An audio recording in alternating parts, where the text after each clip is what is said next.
2026 সালে যারা এইচএসসি পরীক্ষা দিচ্ছ, তোমাদের বায়োলজি সাজেশনস আমি আজকে দেখাবো। যে অধ্যায়গুলো দেখাবো বিগত বছরে এই অধ্যায়গুলো থেকে প্রশ্ন হয়নি। বিগত ৩-৪ বছর সেই অধ্যায়গুলো দেখানোর চেষ্টা করব। প্রথম যে অধ্যায়টা সেটা হলো কোষ রসায়ন। বিগত কয়েক বছর এই অধ্যায় থেকে প্রশ্ন হয়নি শর্ট সিলেবাসের কারণে।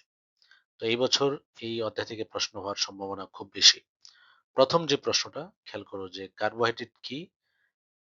রাসায়নিক গঠন অণুর ভিত্তিতে ও বিজারণ ক্ষমতার উপর ভিত্তি করে কার্বোহাইড্রেটের বর্ণনা দাও।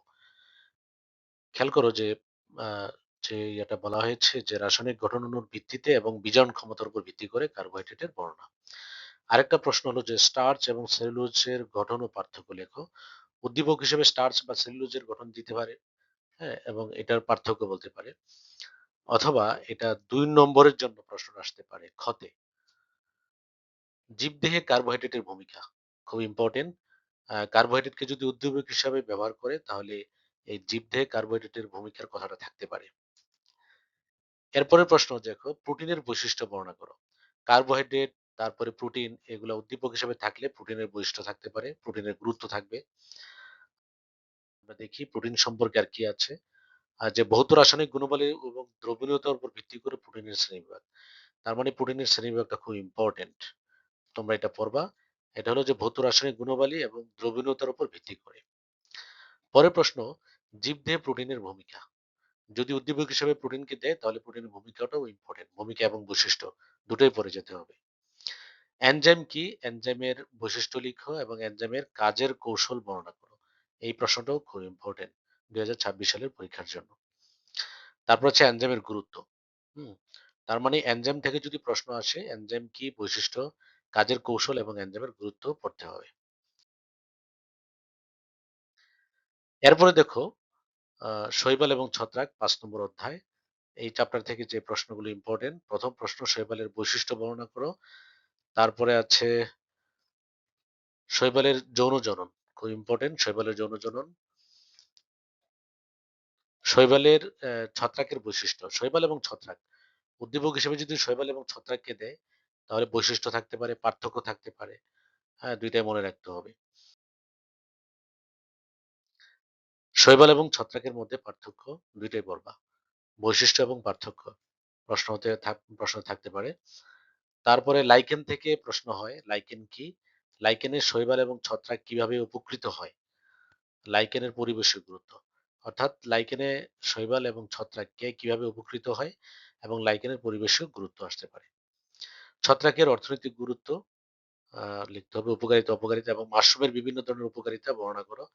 আর এগারিগাস যে ছত্রাকটা আছে, এগারিগাস মাশরুম, এটার চিহ্নিত চিত্র অঙ্কন, এটা গতে থাকতে পারে ৩ নম্বরের জন্য। এই দুইটা প্রশ্ন মিলিত হয়ে একটা হতে পারে মাশরুমের বিভিন্ন ধরনের উপকারিতা এবং এগারিগাসের চিহ্নিত চিত্র অঙ্কন। আমরা এরপরের অধ্যায়ে চলে যাই, সেটা হলো ৬ নম্বর অধ্যায়, বোটানির ব্রায়োফাইটা এবং টেরিডোফাইটা। এই চ্যাপ্টারটাও কিন্তু কয়েক বছর ছিল না, এবার এই চ্যাপ্টারটা আছে। তোমরা এই চ্যাপ্টার থেকে ৩টা প্রশ্ন খুব ইম্পর্টেন্ট, পড়তেই হবে। যেমন ব্রায়োফাইটার মুখ্য বৈশিষ্ট্য, ব্রায়োফাইটাকে উভচর বলা হয় কেন, পুরাটা একটা প্রশ্ন। যেমন বৈশিষ্ট্য আর ব্রায়োফাইটাকে উভচর বলা হয় কেন, এটাকে ২ নম্বরের জন্য আসতে পারে খতে, এটা পড়বা।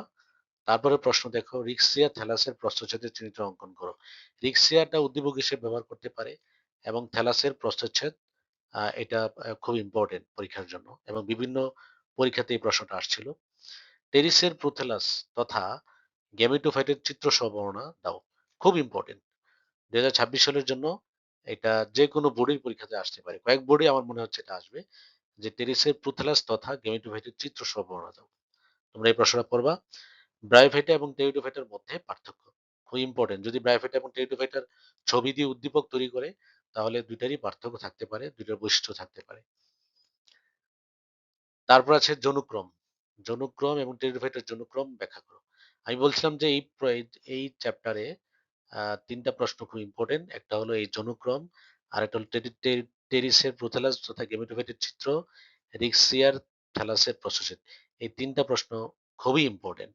আর ১ এবং এই যে ৪, এগুলা ইম্পর্টেন্ট, তবে এইগুলোর চেয়ে একটু কম ইম্পর্টেন্ট। তাহলে তোমরা পড়বা যৌনক্রম টেরিসের প্রোথেলাস তথা গেমেটোফাইট এবং রিক্সিয়া থ্যালাসের প্রস্থচ্ছেদ।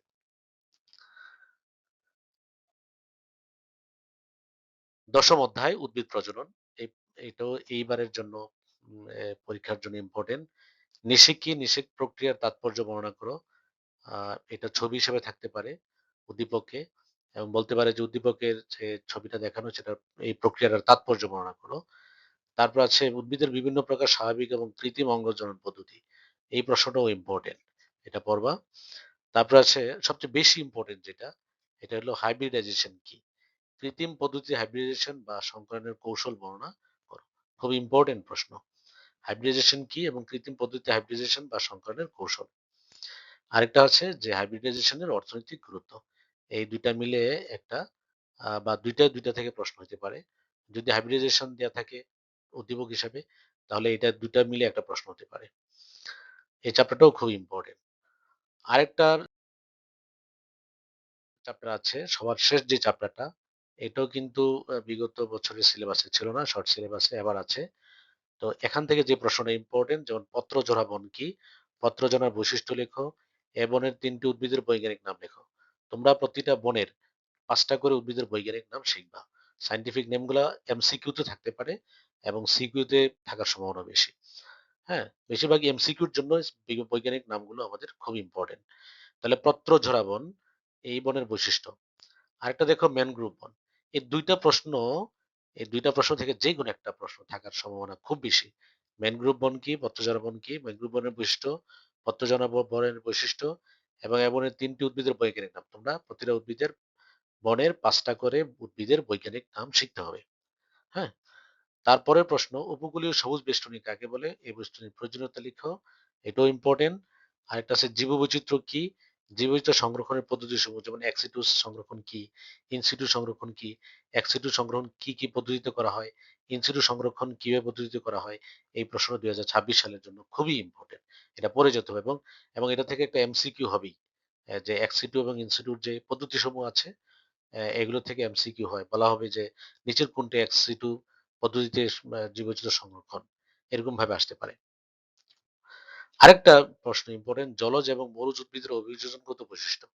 জলজ এবং মরুজ উদ্ভিদে কিভাবে অভিযোজিত হয় তার বৈশিষ্ট্য বর্ণনা করো। তো এই ছিল 2026 সালের যেই অধ্যায়গুলো বিগত কয়েক বছর ছিল না শর্ট সিলেবাসে, সেই সিলেবাস অর্থাৎ সেই অধ্যায়গুলো নিয়ে আজকের এই সাজেশনটা। যদি ভালো লাগে ভিডিওটা লাইক, কমেন্ট এবং শেয়ার করবে। ধন্যবাদ।